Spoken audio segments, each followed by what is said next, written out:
here we are looking at learning target 9, thinking about specifically what's going on at a divergent boundary, right? Of course, we know a divergent boundary is the spot where the plates are moving away from each other.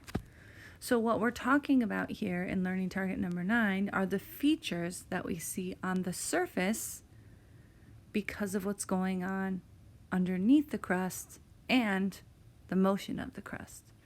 So our focus, of course, here is looking at earthquakes at the boundary. Where are they and what are the depths? And then volcanoes, where are they and why, right? Both of these, why. So your because is explaining out, well, what's happening to get the earthquakes at this spot, right? And our why is explaining what's going on that proves we have a volcano at this spot. So when we're looking at our notes, that was my reminder to you, use these boundary details. We labeled a lot of stuff on here. So we talked through in class, divergent boundary is the crust moving apart or away from each other. So we wanted to label our diagram with some arrows. And the type of crust, because at a plate boundary we can have different interactions of crust. Now, because we have the water shown here, we know that these are both oceanic crusts. So I can label them with an O. So some key features to label up on our diagram. I think one of the best to start with is this, the asthenosphere. We know that's a critical part in the movement of the Earth's surface. Surface being the lithosphere and the plates, asthenosphere being that hot plastic-like layer underneath. And that asthenosphere includes convection. And so when we look at our plates separating, we know that same thing has to be happening underneath the crust.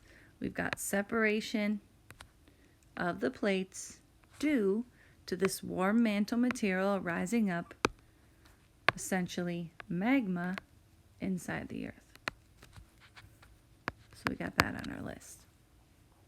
Now as that magma rises up and is forced up by that change in temperature, heated up, lower density, some of that magma works its way out between my two tectonic plates and cools, creating brand new oceanic crust right at the boundary.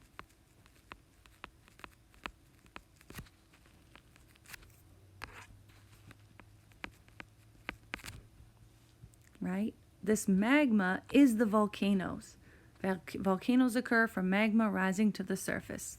So I know I have volcanoes at this plate boundary, and because they are happening right where the two plates meet, where the magma comes up is where the two plates meet, I know my volcanoes occur on the plate boundary.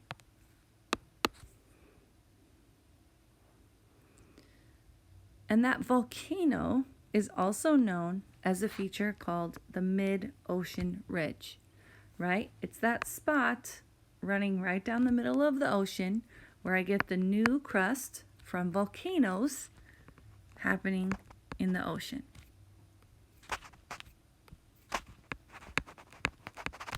So this green area, this whole thing is the mid-ocean ridge. Remember, we're going to be calling that for short the MOR. So big picture, again, we have two tectonic plates that are separating. They're separating because of warm mantle material or asthenosphere material rising up, pushing apart the two tectonic plates. In this case, both ocean crust.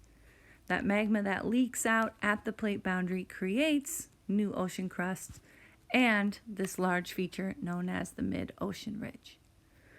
Our final piece of evidence we want to include on our diagram are earthquakes. And I'm going to encourage you to make sure that you have this bright color, right? earthquakes are happening anywhere where plates move.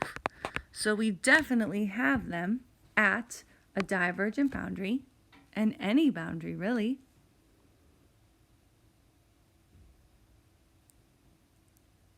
Those earthquakes are happening right on the boundary line.